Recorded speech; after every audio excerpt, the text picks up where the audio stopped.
Hello, and welcome to Growing Your Mindset with Adam Diaz and Justin Hoke. It is Tuesday. Is it Transformation Tuesday Transformation Tuesday. Tuesday. Anyway, so excited to have you guys here with us this morning. It is going to be an amazing episode. Adam is going to share with us a bit of his past, and I'm excited to dig in. Let's get into this, brother. Yeah, so good morning, everybody. So glad everyone's here with us. Good morning, Brian, Angie, Pansy, everyone else that is popping in and joining us right now. We appreciate you and you are warmly welcomed. Thank you for showing up and being with us this morning. So, this past weekend, we all get Facebook memories. If you're on Facebook, sometimes my wife says on Sunday, "Hey, did you check out your memory from today?" Um, and I said, "No, I didn't." And we're driving to church at this time. and and she was telling me about this was you made a post 2 years ago and you should read it.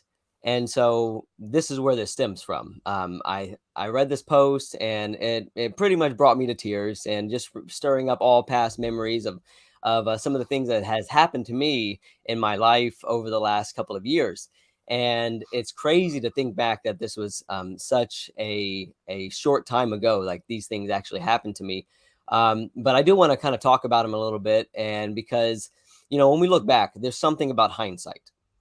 And I originally titled this episode "Hindsight's 2020," but then I changed it to "Beneath the Surface" because I think either of these would be applicable here. But I think that when we look back and we see how things play out in our lives, like, we can be just overcome with gratitude, and we can see how, like, there's so many things in our lives and how they just like connected and just came together. And so often I can look back in my past and see how the stars aligned, right? And and without these memories, without these instances that we can draw on and these benchmarks, like, wow, look at where I was at back then, it's hard to remember those things sometimes. Oh yeah, I've had that same experience. Unfortunately, sometimes I'll get the memories of posting little pictures of our dog, which our dog didn't die. We avoided that by rehoming him, but rehoming him was difficult. We love the little dog, but he has a better life now. He's on a farm chasing chickens, and Yeah, that's great for him that's a good life for dog, for sure, for sure. for sure. So I want to I guess I want to start off with just sharing this post. So I'm going to share this post and read it and kind of give you guys a little bit of a background. Not too much. I don't want to take up too much of the time with my story, but I really want to focus on how the lessons that I learned in 2020. And this is another reason why I called it "Hindsight was 2020," because all of these things happened to me in the year 2020, and which was a crazy year for everybody. And so it can be something that in my life was it was rough, but at the same time there was all these other rough things going on, so it kind of gets lost in those. But yeah, I'm gonna share my screen real quick, and I want to read this. It's not too long of a post here, but so this was June 11th. What's today? June 13th, 2021 is when I posted this. And I say, bad vision, like spiritual heart problems, can go on undetected by others for a long time. It's easy to assume the circumstances of others are copacetic and all is right in the world when there are no obvious signals. Oftentimes, the only calm in our lives is on the surface, and we're drowning underneath. Oh, this week marks 18 months of catastrophic physical vision problems. My life has been turned upside down, and I've had to rely on people and aids in a way that I've never experienced before. Activities that I would do so effortlessly and without thought have become exhausting or near impossible. My new normal has me navigating minefields with a fogged gas mask. Sometimes the weight of the constant barrage of adjustments and disappointment is more than I can bear. Oftentimes, I'm overwhelmed with peace at the thought of how supremely blessed and loved I am. I am astonished at the support I've received and prayers that have been lifted up on my behalf. It could always be worse. Count your blessings, I tell myself. And the illustrations that Jesus and Paul use that concern the eye or sight or vision, are especially pertinent and enlightening these days. Jesus says, "The lamp of the body is the eye. If therefore your eye is good, your whole body will be full of light. But if your eye is bad, your whole body will be full of darkness. And if therefore the light that is in you is darkness, how great is that darkness?"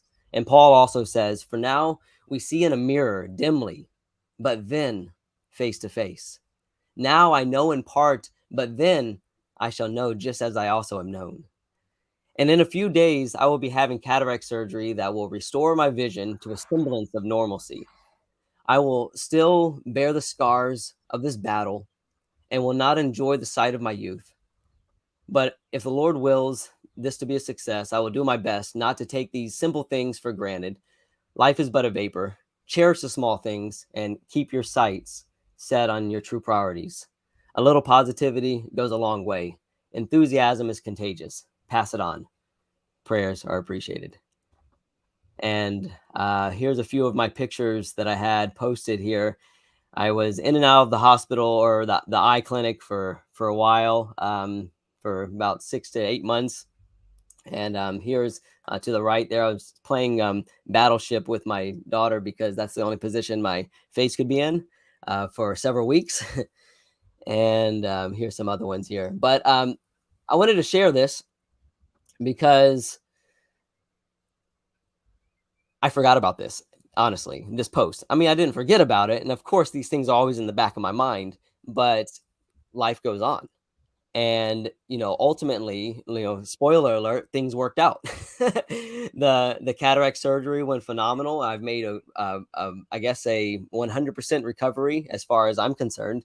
But what happened with me, and just to kind of give you a little background, um, I had a viral infection that attacked and blinded me in my left eye when I was 16 years old, and didn't know what it was at the time. Didn't really get a chance to even diagnose it. It just was something that happened. It was something I dealt with and moved on from. And this is my left eye, and in I guess the end of 2019, I started having similar vision problems in my only working right eye. And so long story short, I found out it was the same viral infection that traveled over and was attacking my retina in my right eye. And my vision was deteriorating to the point where, like I said in my post, I was walking around with a fogged gas mask pretty much. I like my cataracts had been, gotten to the point where I couldn't see anything. And it was very scary, touch and go for a long time. And I was on all kinds of steroids and medication, so I had I had this emotional roller coaster. Not only because of the looming, I may be blind, but also there's this emotional roller coaster that I was going through because of the medications that I was on. And I went through. I was going to the retina specialist for 3 days, 3 days a week, and I was. They were telling me about the dangers and the odds that what I was trying to avoid is my retina detaching, and so they were trying to do everything they could. They were attacking it with all these antiviral medications. I was getting injections of steroids into my eye, which was very very fun, and and I had to actually they did this laser procedure to try to get my retina from detaching. Basically, they would laser tack weld your retina to the back of your eye, the wall of your eye, so it doesn't lift. And I was on a wonderful road to recovery. Everything was going good, and then all of a sudden, my retina does detach. Like about 2 weeks before they were going to clear me for my full recovery.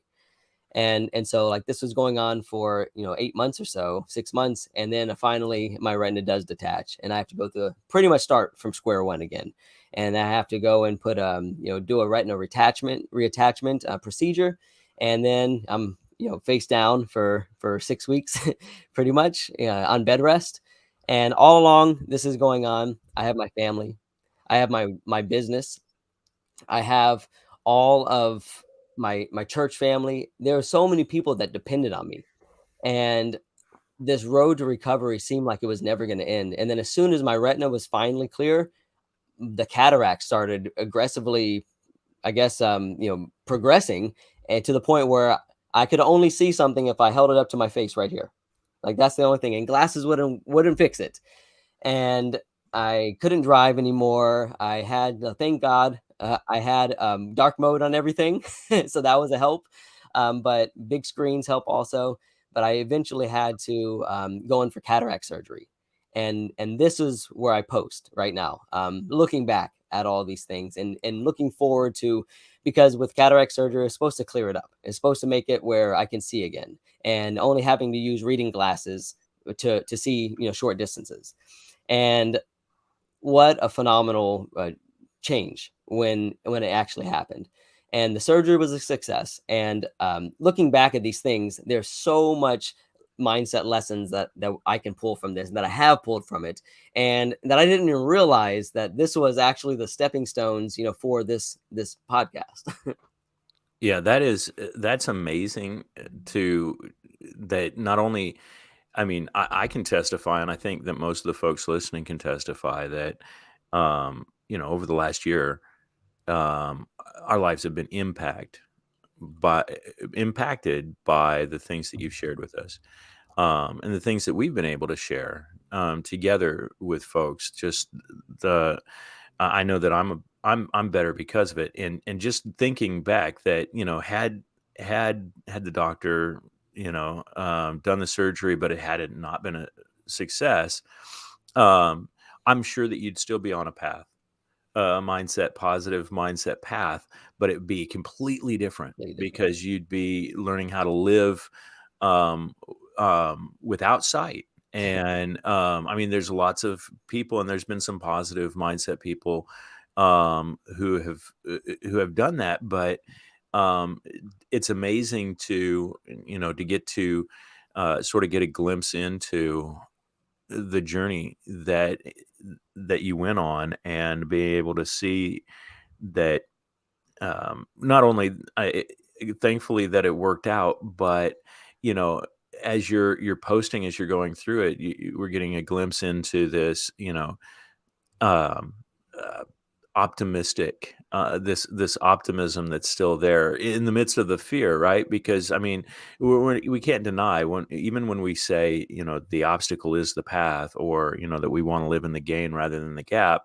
When we're going through something hard, we don't want to minimize the fact that that's a real trauma, it's a Yeah. real stress, it's a real life really happens Yeah. to and around us. And um having the ability to stay positive through it is massive. Yes. And so that's clearly the first mindset principle that Yes. that I'm seeing. But And man, this is my saving grace, positivity. Because without that, I guess a little bit of borderline optimism that I've had my whole life, without that, and then me really leaning into it with this, I came into this terrified, because I had no idea if I was going to even have vision, moving forward.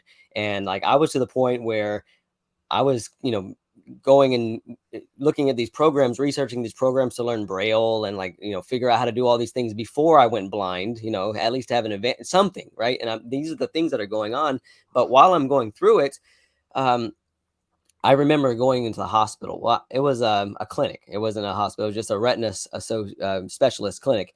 And I would just be so positive. I would try to stay so positive. I would learn everybody's names, and I would try to remember everybody's names, and I would have conversations with all of the techs, and I would just be so grateful in there.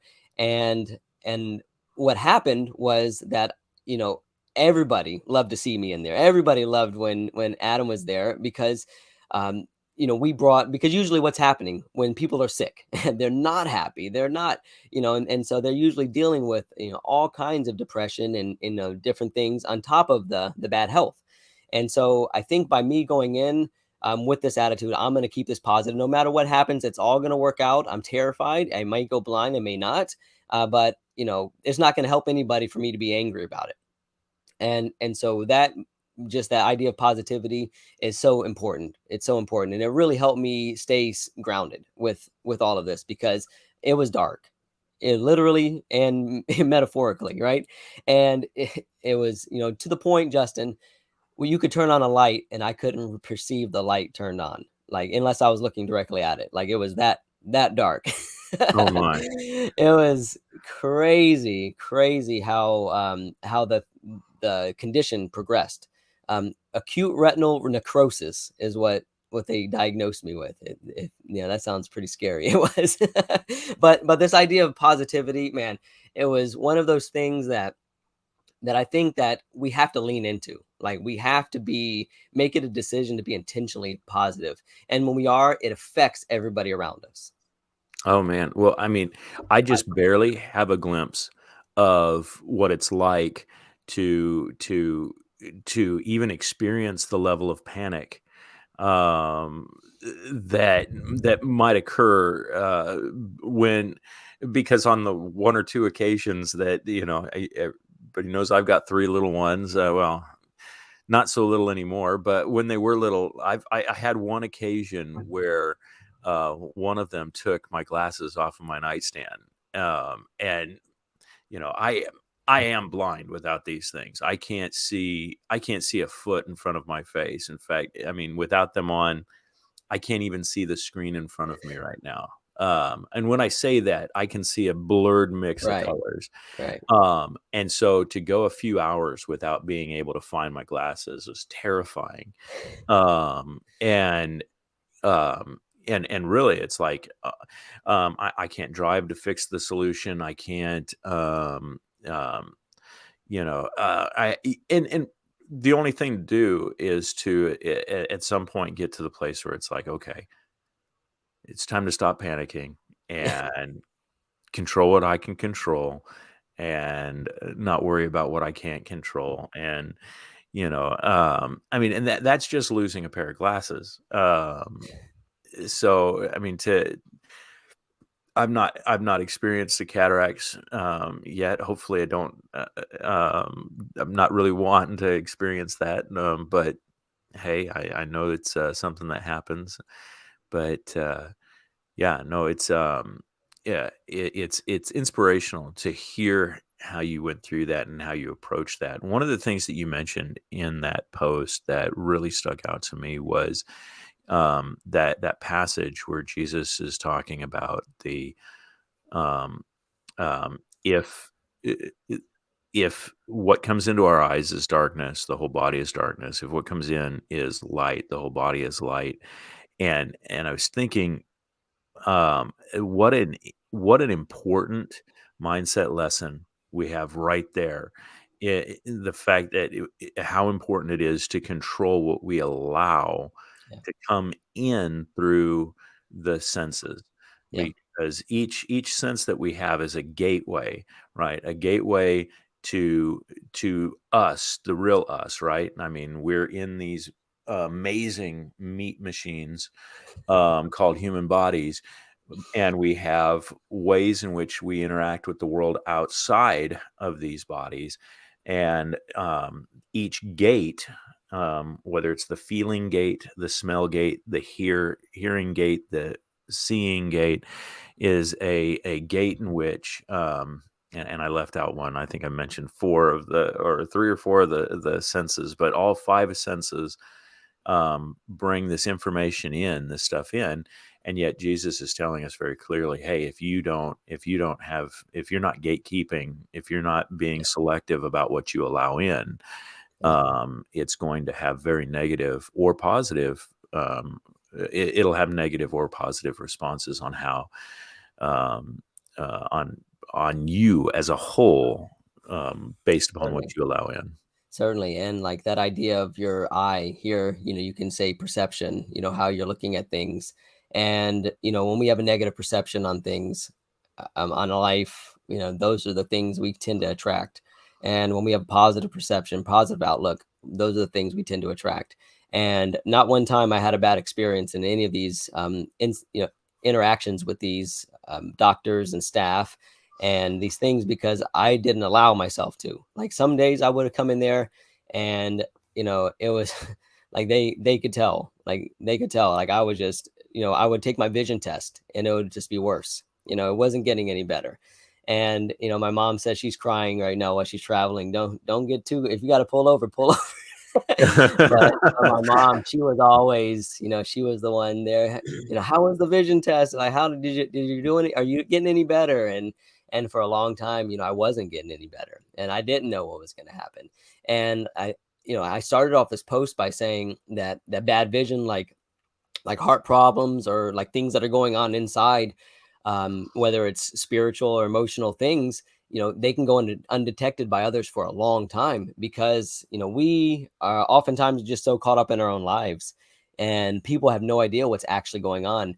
When I was going through this, I would go to get-togethers or parties or something, like birthday party, and I would be sitting with, my friends and my family that, are just talking to me, and they are not really too involved. Like they came in from visiting, and like my sister-in-law, I had a whole conversation with her, and like she had no idea, what was going on as far as my vision and all those things, other than it was happening, and like to have all that weight, to have that bearing down, and it's important that we notice that about ourselves.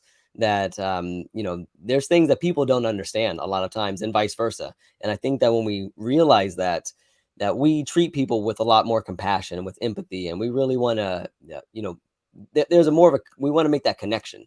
And I think it's important for us to understand that everybody has stuff going on under the surface, and we need to make sure we're giving people grace and and remembering that, hey, we got a lot of stuff going on too, and to make sure that we're not just so self-absorbed with our own things that we're not looking out for other people as well. Oh man, and that is so, so, so important. The fact is it's so easy to focus only on your situation and only on what's going on in your life and not realize that we don't know what's going on in somebody else's life. And people are often keeping those really heavy things that they're going through to themselves. I think I shared either with you privately or on the show recently that when my dad was passing away from liver cancer, he didn't he didn't let us know how bad it was. Yeah. Um, and I mean, and it was intentional. He didn't want us um, thinking about losing him. He wanted us thinking about enjoying our time with him Yeah. while he was still there.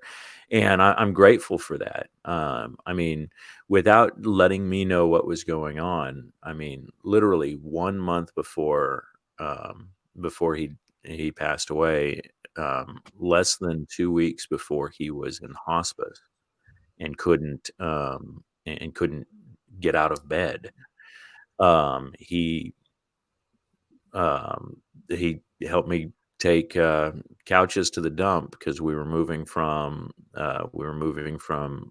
Northern California up to Northern Oregon, and so yeah, he came with me to Mm. dump off these couches, and I remember him being extremely tired, and even telling him, "Hey, look, I get somebody else to help." I mean, I had no idea Mm. uh, how far the cancer had progressed, how close he was to how close it was to being. Um, Actually, it was the last time that I got to have an actual conversation with him because the Wow. next time that I spoke to him, he was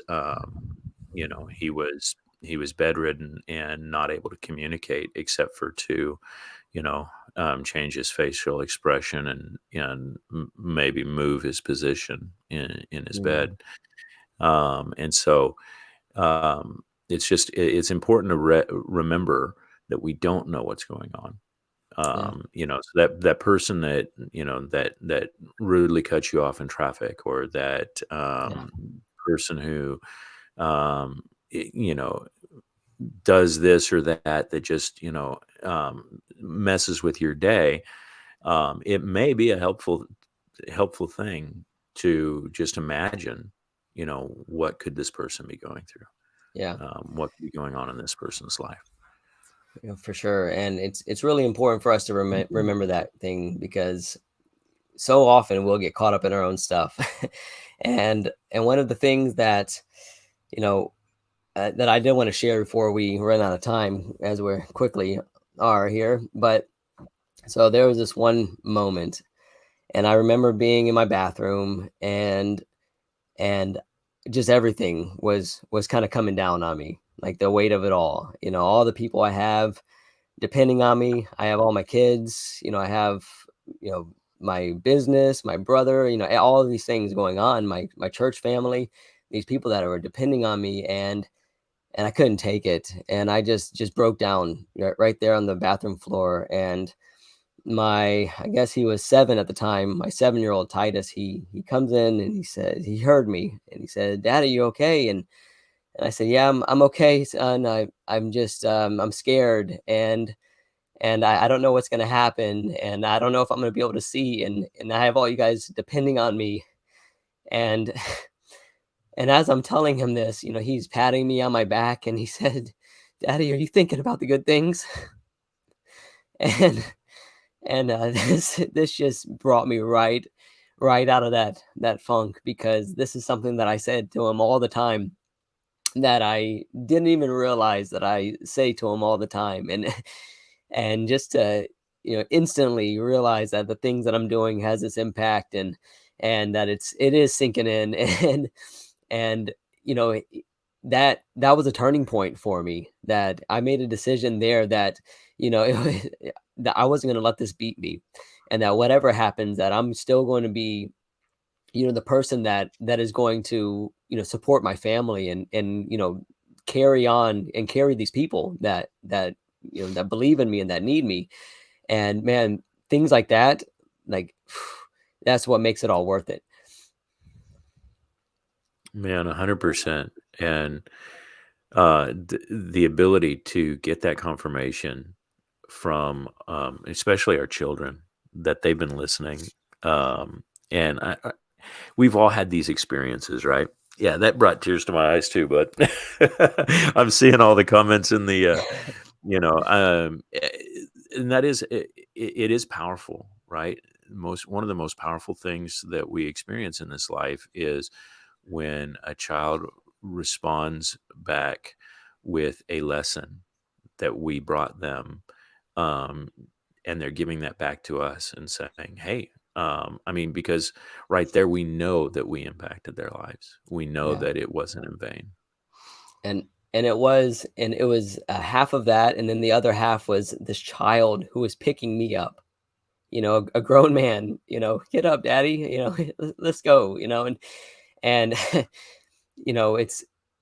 it's when we have things happen to us in our lives that is either scary or tragic, when we really, a death in the family, whatever it is, when we really consider our own mortality and our own priorities.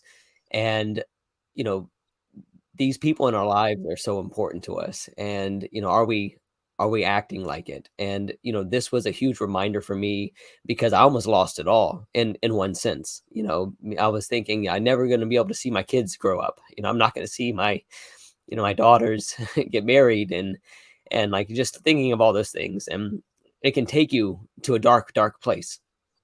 But staying positive, being enthusiastic, and just remembering all the people who love you. Like, my job during all of this, Justin, was to be the beacon, right? To like make sure that I was strong for everybody else around.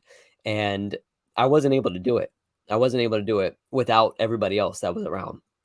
And they were the ones that carried me. And I'm so eternally grateful, because I was humbled in so many ways. There was things I had to do, swallow my pride, and get help in things that I never would ask for help on. And those lessons of humility and those lessons of family and priorities are, they're just huge reminders for me. And that's one of the great advantages of having, a campfire like this, building a group, a community, being able to rest upon each other, to help each other when we're down, and hopefully, we're able to be that for the folks listening, and participating with us. I mean, our goal has been to make this show, is something where the people who are with us in it every morning, it's their show. I mean, we're getting up each morning and doing this. I mean, yes, for ourselves, in the sense that, I mean, we're growing and learning as well. We're not finished products, and the goal is, to have an outlet for the things that we're learning, right? Because if you teach the things that you're learning, that's when you really gain, or begin to gain, a level of mastery on those things. And so, being able to, take these things that we're learning and share them with you guys, it's such a tremendous privilege, and we're so thankful that you're here. And Yeah. Adam, thank you so much for sharing that with us this morning. That was powerful. I think this will go down as one of our better episodes. And um, and not necessarily by design. I don't think we knew that when we started this show today that it would get that it would be as impactful. I didn't know it was going to be as impactful for me to listen to this and to think about these things. So, thank you again for sharing that, brother. And Yeah, thank you too. Thank you all for being here. Thank you for, being the support for me here, in the gym. This is important to have, that workout partner. And, I really appreciate everybody that's been here. I love all the comments. Thank you so much for, your support. I'm just thankful that I can share this story with you guys. And I'm thankful also for my memories because without this technology we have, a lot of these things can get overlooked. well, we're at the 32-minute mark, and we need to Cool. get into these crunchy, creamy, chewy affirmations. All right, let's So, do it. Let's do it. All right, I think I'm leading, right? yes, sir. And I am committed to my growth. I am committed to my growth. I am loved, appreciated, blessed, and highly favored. I am loved, appreciated, blessed, and highly favored. Challenges are opportunities for me to improve. Challenges are opportunities for me to improve. Every day I am getting better and better. Every day I am getting better and better. I am my best investment. I am my best investment. Life happens for me. Everything is for my growth and benefit. Life happens for me. Everything is for my growth and benefit. I am an action taker. I am an action taker.